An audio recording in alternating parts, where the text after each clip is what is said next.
Well, welcome listeners and viewers to our third episode of Listen, Kristi, on this special edition, the Love Is it Edition. special just because it's Valentine's? Well, of course. I mean, I think the whole thing's a whole trumped up BS. Well, of course, we all know it is, but you can either like and subscribe or be one Oh, of not us. We're not trumped up and BS. I just think the whole Valentine's No, I know. scam, I don't know. I think it's scammy.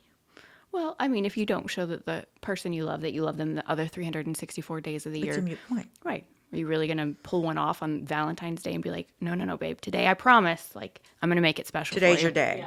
Yeah, no way. Forget about it. So we have lots to talk about. First of all, we have Reagan. Welcome to the pod, Reagan. Hello. She's officially mite.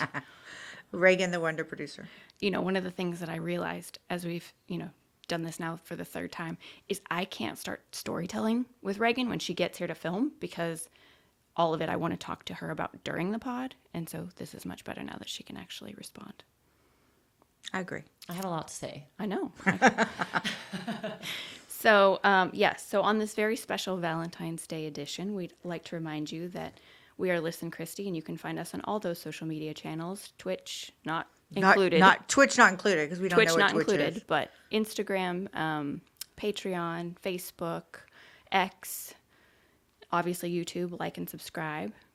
Get notified about all of our new episodes that launch and drop on Mondays and Wednesdays, and hopefully our Patreon. Sure to follow as we start sending out the questionnaires for all the people who will be the guests on our YouTube and our That want to be fixed up. Speaking of fixing up, we had a pretty fun weekend. We had a crazy weekend. Actually, I have to say, thank you so much for taking me to Mardi Gras. Like, all the things that anybody I think has ever heard or what I assumed about Mardi Gras was very different. Very different. You're the first person I've ever brought to Mardi Gras that didn't go, ooh, this is gross. No, here's what I loved.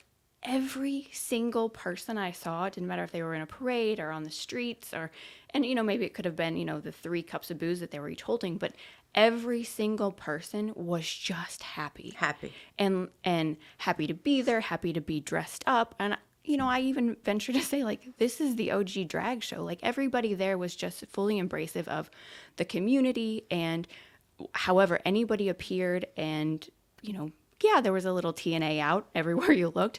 Not probably as much as I would have expected, but we were out during the daylight hours. Yeah, I can see.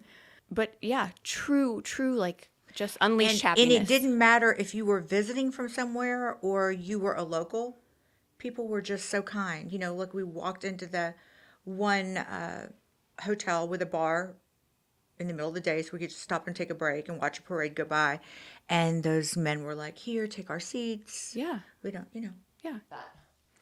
So this weekend, Yes. we had a lot of fun. We went down to New Orleans, specifically not just for Mardi Gras, but one of my longtime friends had a surprise wedding. Yes, she did. And I got to officiate. It was. Had you ever heard of anybody having a surprise wedding? Well, I think you had told me about somebody else you knew having a surprise, but yeah, like the people I roll with, that's not how they roll. I mean, color coordinated dresses. Even the maid of honor and the best man didn't know. It was, honestly, you know how they talk about the things that evolve and change as you grow up, like your expectations for presents or, the things that you have gratitude for change as you grow up.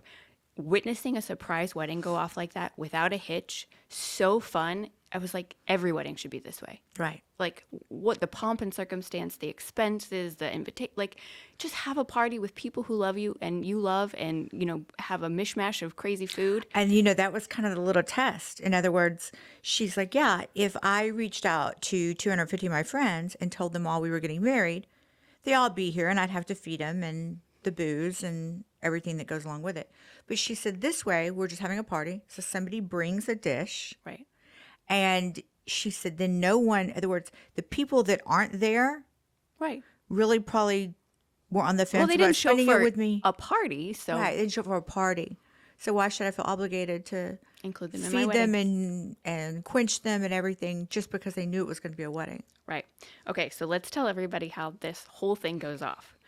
We get notification, probably 2 weeks before that they want Yes. you to come down and do this. And to officiate their wedding. So we make the arrangements. Then we find out that we also have to make sure that your paperwork is notarized. And you have to understand, so Cynthia and I have been friends for almost 25 years. Right. And she is marrying someone that is a pastor in another life. Right. So he's going to obviously know if I have any screw-ups on my end. That's the ultimate like job application. Yeah, exactly. When you're So- going to do the pastor's wedding. Yeah, that's a great interview. No, so we have to get all of your paper notarized. So we go get it notarized. The first time, we happened to misplace said paperwork the first time and realized after the weekend that it still hadn't hit the mail. So we Right. had to go And re-notarize. nothing fast happens Mardi Gras time, Right. Louisiana time. So we go get the second paperwork notarized, get everything ship-shaped, get it in the mail, overnighted. It doesn't arrive, right? So she Right, goes but down. then it's written. Right. Well, she goes down. They haven't received it. She goes the next day. She's sweating. As she's waiting there, the second day, a day late, here it comes in the mail, and they deliver it while she's standing there. She calls us and says, well, you sent the wrong stuff. And we're like, no. This is everything that was in the email. This is exactly. Well, it's not filled out correctly, and you have to have an original copy of your certification, That I'm ordained. which But I became No one- ordained a gajillion years ago. an impossible find. So then we have to go to the company that certifies you, pay to have it expedited, to have an original overnighted. Yes. Now then to Louisiana. Yes. Okay. Finally get that done 2 days before we're supposed to leave town. Right. Leave town, get to New Orleans on Friday, have a blast. We see all the parades, walk down Bourbon Street, eat the food, see the people. And then on Saturday night, we sit down with Cynthia and Dale, her husband to be, and I don't even know what possessed you, but you said, what are you doing about a cake? Yeah. What? A cake, a wedding cake. I said, what's the wedding cake going to be? And she's like, I couldn't get one. Everything's in Mardi Gras mode. And Everybody's making king King cakes. cake. She's like, but I really wanted this beautiful like meringue and fruit vacheron. Vacheron. It's like a egg white, kind of like a meringue cake, cake with, berries. yeah, okay, Nothing simple. nothing simple. Yeah. So Kristi, in all of her Kristi ways, is like, aha, I've got a guy. Got a guy. Her famous last words. So she takes off to the other room and sits down. I think it was maybe 9:30, 10 o'clock at night. It on was Saturday. after. Yeah, it was after 10 o'clock news. She says, I hear her say, oh, I found one. I found a bakery. And I was like, she's like, they're open 24 hours. 24 hours. And I said, it must be like a Google mistake. Nobody's got 24-hour bakery hours I rocking said, and rolling. New Orleans does because they're 24-hour bars. Surely you And need I said- 24-hour bakeries. I said, but wait, what's the name of it? It was the erotic bakery. Yes. The- Where you could have every form and fashion of TNA on your cake within a moment's notice. Yes. For the right price. Right, for the right price. So Kristi, So I get on and start looking at some of their cakes, and it was like a big pair of boobs. Oh no. Yeah. all the things. But she All the gets things. on the phone and she calls a number. And this guy, he's a real quick talker named James Real quick talker. from New York City. And he hustles us through that design in 20 minutes? Yeah. Pay for the cake. It'll be done the next day, delivered even before I think noon. And he was like, okay, now what do you want on the top? I could see the wheels turning of, no, we don't need it decorated. Like, I don't know if you can cut some of the decorating fee off, like just expedite just a plain cake. And he's like, but you got to have something. It's for a wedding. And he said, you don't understand. It's a surprise wedding. So He's like, do they know they're getting married? So Kristi pulls off the cake, arranges for the delivery the next day. So we get up.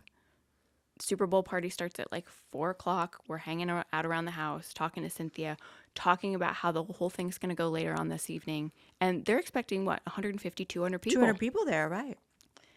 So, Well, so then the next day, people start showing up, about 4? yeah, And so then we figure halftime's going to be like 7. right. And Cynthia has played off halftime entertainment is yeah, not only are you going to watch Usher, but we're going to have a separate display here. My friends are in from Houston. They're starting this podcast called Listen Kristi, and they want to play a little game with y'all over halftime. Right. So I said, okay. So I get up on the, I guess we call it a dais or a platform. And I said, I'm one half. I'm the Kristi of Listen Kristi. And they're all, I don't want to say three sheets to the wind. You never see the coon-ass people like truly drunk. Like they maintain it. They're at it all day long. And so I'm like, Professional alcoholics. I love yeah. it. So I'm like, I have, I'm an ordained minister. And I said, I can tell nobody believes me. Well, right, but then we pull up because we have to figure out how to get the people up here who are going to be the best man and maid of honor. Oh, that's right. That's right. So we said, look, we're going to do a little throwback to Kristi's old radio days when she used to be Lucy Lips, and one of her favorite segments would to be Give Love Advice. Mm-hmm. And in keeping with love advice, we're going to bring up two guests of the audience who have been married for a long time. But not to each other. Not to each other. So we need Jill and we need Lance. So these two unsuspecting people pop up front. They're standing next to us like, what are we going to have to do, basically? They think they've been picked to be in a contest. Right. And somebody's like, what do I have to do to win the prize? Can I get my cash now? Yeah. No, and I told them, people started kind of not paying attention. They're talking to each other, trying to figure out what the prize is. And I said, whoever's not out here doesn't win the $100,000 in cash and the 10 hours on the G5. You're right. And so everybody's starting to swarm around. And so then I said, I don't know if most of you know this, but Kristi's actually an ordained minister. And speaking of, could I get my robe to make this just a little bit more lifelike? And so then Somebody Cynthia's friend brings my out her preacher robe. preacher robe. And everybody's kind of looking around like, what is going on? And so Kristi spouts off. Do y'all not realize y'all are in the midst of a viral video? Uh-huh. This is a surprise wedding. Everyone still looked at me like I was kidding. Yeah, I think they had absolutely no idea. And then all of a sudden, here comes the parting of the ways of the people. The music completely changes into it was a Frank Sinatra? Yes, I did it my way. Yeah. And here they come. And Cynthia, I just have to say, I loved her before I met her, but she looked so beautiful. She looked so happy. And going back to the idea of a surprise wedding, that moment alone was so much more magical than moments I've seen captured in real, planned weddings.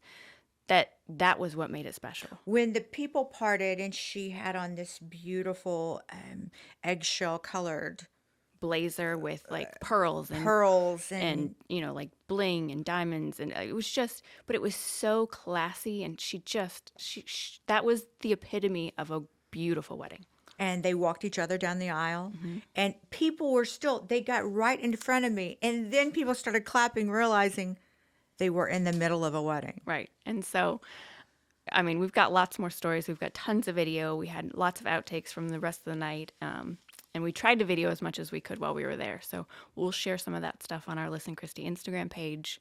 But hopefully in the near future, we will have Dale and Cynthia, who have a huge business that the two of them do that I'll just talk about real quick, is they do Sicily tours. Yes. If you ever have wanted to take a Sicilian vacation and didn't know where to start or how to go about it, or even, travel arrangements, they have 2 times during the year where they'll go and stay, and you can make your travel arrangements and go and take the trip, and they essentially become your tour guides while you're there. Right. So all the best, chefs, the vineyard, sightseeing, the boat and trips. they're kind of like locals, Right. They've built relationships with people, and it feels like more of a family vacation or, an insider's vacation. But yeah, we hope to have them on our Patreon, and they can talk about their surprise viral wedding and, all the things that have happened to their life since they found each other and fell in love. But they just met in August of 21, and so this was my first time meeting him. It was this weekend when we went, and he is just head over heels. Both of them are. And it was really, really renewed my faith. All right. Well, speaking of love and marriage and all the things, one of the topics I want to cover on our Valentine's Day edition is, Reagan, did you know about the 5 love languages? I did. Have you taken the quiz? Yes. It was a while ago, but I also didn't really feel like I had to because I kind of knew. Okay. and Kristi, and you knew about the 5 love languages? Kind of ish. Okay. I personally, I'm going to go out on a limb and say that I think the love languages, knowing your own and knowing your partner's, as well as like other peripheral people in your life, like let's say your parents, your children, people that it's important that they can translate your love. This is one of those things that hit me probably in my early 30s because having grown up in like a small farming community and, my grandma is my primary caregiver for a lot of my youth, I remember observing so many things about how she took care of me, but her display of love was different. So she might not have been the person to like, smooch you up and snuggle you and cuddle you, even though, she did do that. But I could have worn the same outfit to school every single day for my entire youth because from the time I got up to the time I went to bed, that was washed, dried, put away in the drawer, and my breakfast, my lunch, and my dinner was made. And she worked her butt off, but she loved me so hard. And so comparing other people or comparing myself to the way that she displays love, I think in relationships we often fail to work through things because maybe my act of service or I receive love by acts of service, but my partner receives it by, Words of affirmation. words of affirmation. So here I am not translating love in a language that my partner can understand. And I think that knowing what your partner or your people in your life, how they receive love, but also how you receive it so you can communicate that to somebody else and say, hey, you're missing the boat. Like, you tell me how great I am all the time. I don't need to hear that. Right. Or, just pick up the dishes and that will feel like you've just driven 1,000 miles to see me. Like, you know what I mean? So is there a place online that everybody can go take this? There is a place online that everybody can go take this. You can take the love language quiz. And I'm pretty sure I'll have to look it up really fast, but I think it's lovelanguagequiz.com. No? Don't say. I'm saying we should maybe include that on the application. And so then people can include the way they give and receive love. It might be even easier to match people up. I Just a love note. this. Okay, so Reagan just had a great idea. As the super producer usually does. As the super producer she is. Once we get to the Patreon portion of our show and we're actually doing some matchmaking, we're going to add the love language quiz to that. I think that's a fantastic idea. I do too. So, Kristi, you took the love language quiz this morning. I did. Were you surprised by your results? I know I should say no, but I can't recall really. I just remember that gifts was way low. You're receiving gifts, so this is how Kristi receives love. If you give her a gift, it means nothing to her. It means 0%. So it's a waste of your money and your time. But bumping up the line, acts of service is 17% for you. So somebody takes your car to get it detailed or, I don't know, walks your dog. That would be a 17% level of love. Physical touch is 17%. Quality time is 30%. And your words of affirmation is the top at 37%. So be mindful of how you receive it when you give it to others because theirs might not be the same. That's a lot of work. I also feel like Kristi gives. Do you feel like you show love through gifts? Yes. I'm thinking back to the toy cleaner story. Yes. Oh, yeah. You're absolutely, you are absolutely, let me tell them how much I love them. I'll buy them a gift. Yes. Yeah. Yes, absolutely. So your what you give out can be totally different than what you receive. Right, because, if it's your perceived idea of how somebody else is going to receive love, that's what I think. And I feel like this has been around for a long time and I'm late to the party. Yeah, and I think it's one of those topics that gets like brought up occasionally and people talk about it for a little bit, but then it's out of sight, out of mind. But I think it's like, I honestly have to tell you, probably 4 years ago, I sat with my Mimi in her kitchen and I had this exact conversation with her about love languages. And I said, I'm sorry that it took me until now to recognize how you give love. And it's not that I ever doubted you love me, but to watch you have exhausted yourself 24 hours a day, 7 days a week to provide care for me in these ways, I know you've loved me more than I'll ever be loved by another human being in my life. And I'm sorry that it's never been reciprocated to you this way and that you've had to ask for help ever washing a dish or mowing the lawn or, whatever, that you just need a little bit of that back to feel appreciated. And, she looked at me and she just broke down crying. And to have only seen my grandmother cry a few times in my life, she was in her 70s before she felt seen or loved the way she needs. And I think that's such an important thing that we're missing collectively together as a whole, is appreciating and seeing people the way that they need to be appreciated and seen. And it's so funny because she's such an amazing woman, and I fell in love with her instantly. But the original OG for hashtag no filter should be Mimi. Yeah, She's like, what the hell were you thinking? I think one of the best things in life that you can do is get to a place where you're incredibly grateful for what you have. And I have hands down the best family on the planet. Like, I couldn't have asked for anything better. And we all have gone through our growing pains, but getting to the place where you can appreciate all of those, which I'm sure we'll get into at some point later in the pod, but I'm so lucky. You are. Because, you look at a lot of other people that you perceive to have it together. Or have more than you, or Yes. provided for better. And they really don't. And that's never what it's about. It's, having those relationships with people you can call, you can trust 24/7, that show up for you no matter what, and your tribe.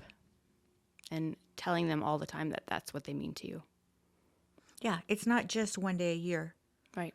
It's what do you do the other 364 days? So, with that, Alissa's love languages, how I receive love. My acts of service is 33%. Mimi set the bar.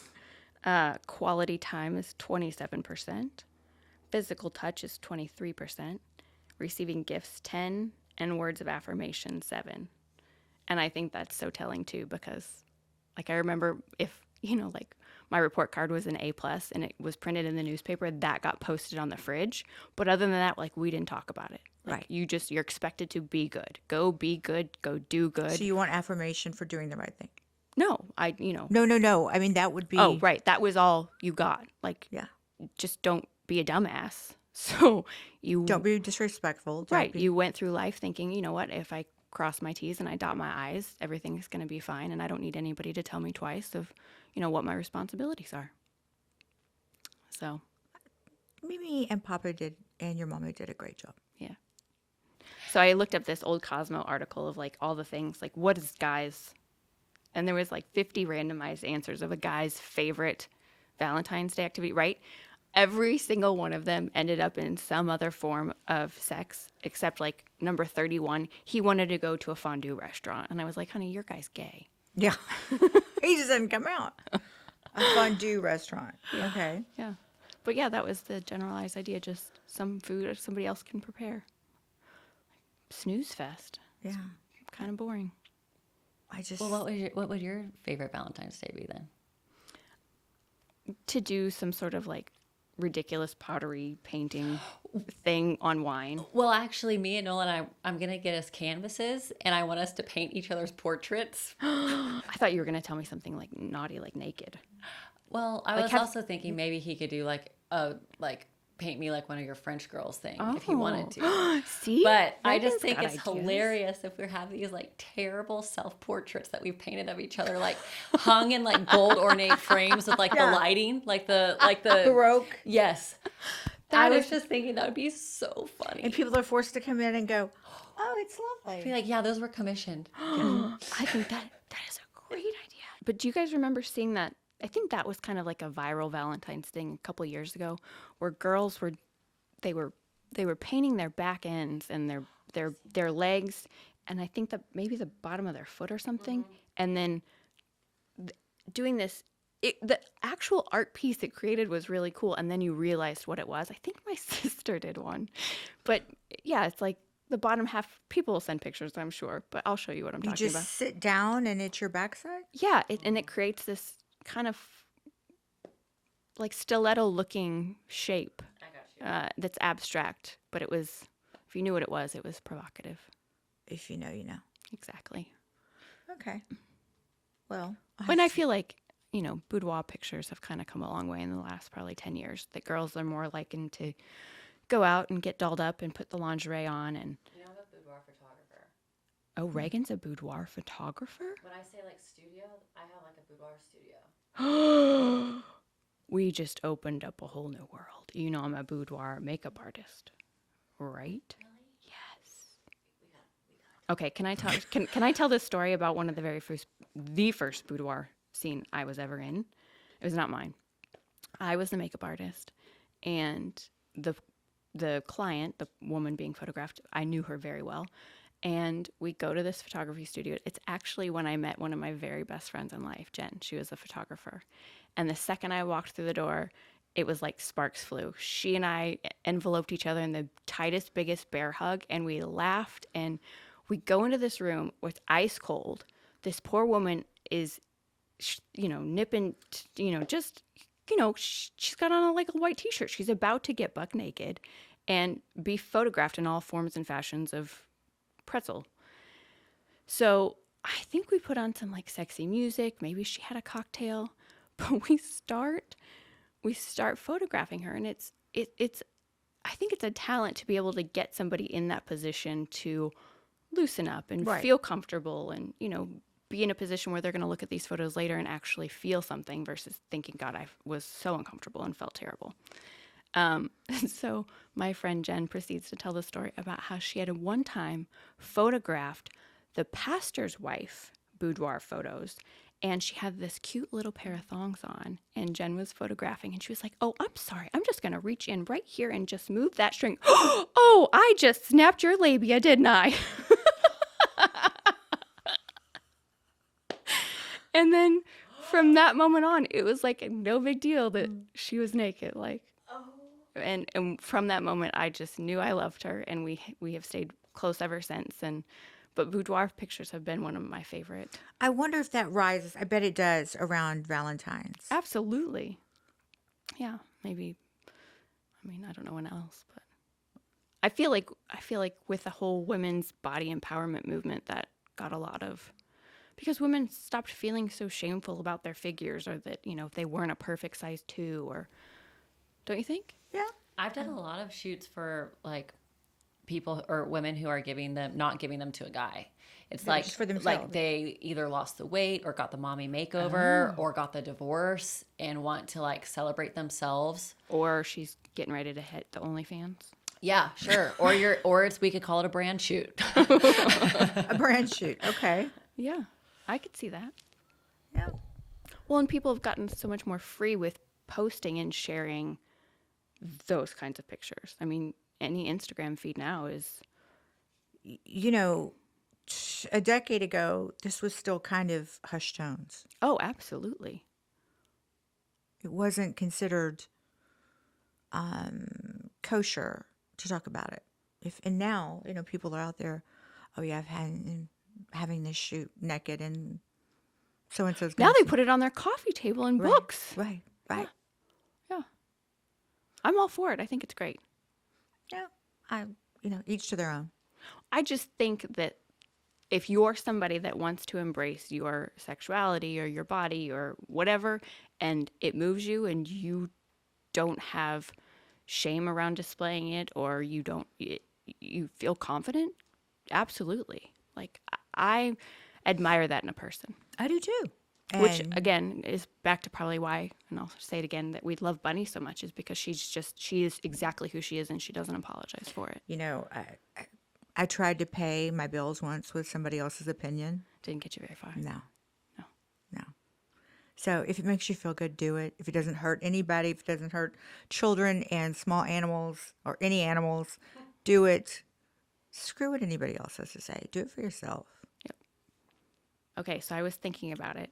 What were you thinking about? While you were getting your chocolate, your Valentine's Day chocolate. The only good thing about Valentine's is an excuse to eat it. That if I had to, not trying to be totally corny, I'm really not. But if I had to say what I'd like to do for Valentine's Day, you know how like Thanksgiving's a big deal in LA, they feed the homeless. Like there's a, soup kitchens. Okay, back up.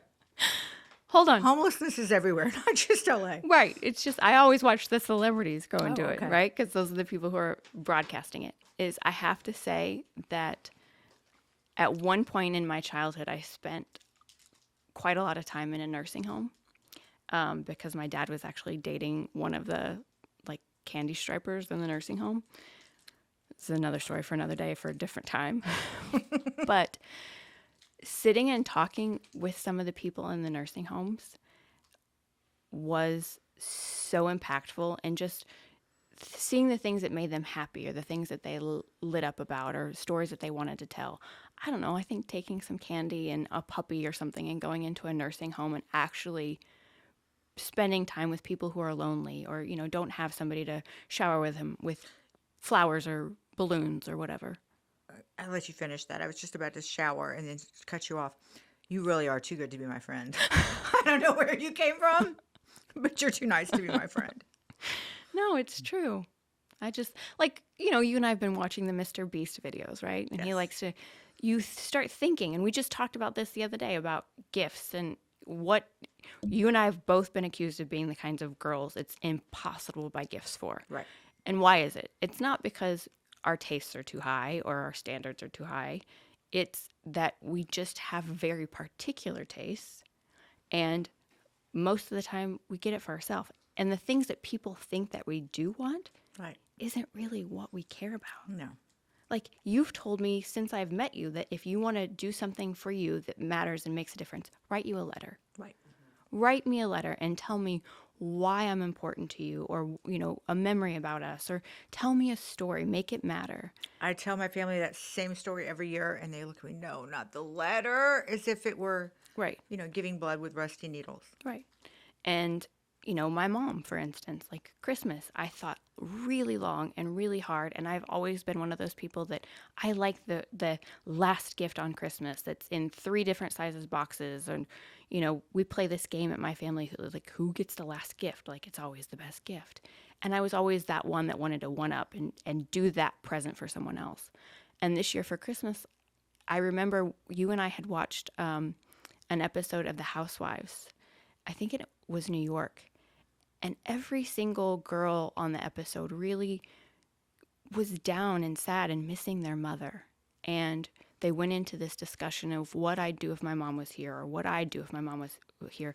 And so this year for my mom, I thought, she's been so challenged in her breathing and her health and her hormones. And I thought, I want to invest in my mom. I don't want to tell my mom I love her and then, listen to her complain because she doesn't feel well, and she doesn't even complain. But No. I want to pay for taking care of making sure you're An here investment in themselves. for as long as possible, right?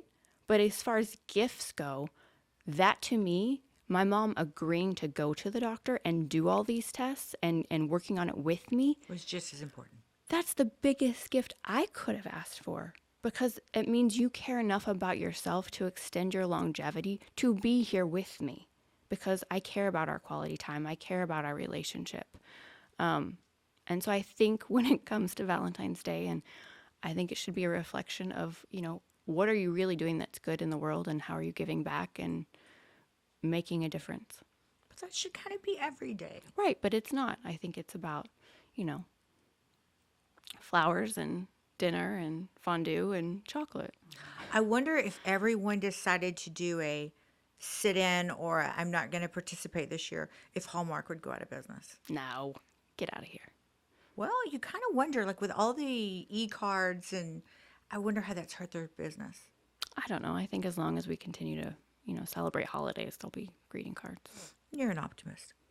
I've saved every single greeting card my grandma's ever given me. Really? I have them in a box, in a shoebox, in a storage unit, and then I have a collection here with me. But yeah. Yep. You're too good of a person to be my friend, so I don't know. Should I tell that story? No, I won't tell that story. About the time I about cut my finger off. My Mimi had sent me a box. Oh. She can't write anymore because of her arthritis, and she had written her name and my name on the top, and I went to cut it with that new knife you got me. That X-Acto knife? So that I could save her address label. I had to go for stitches.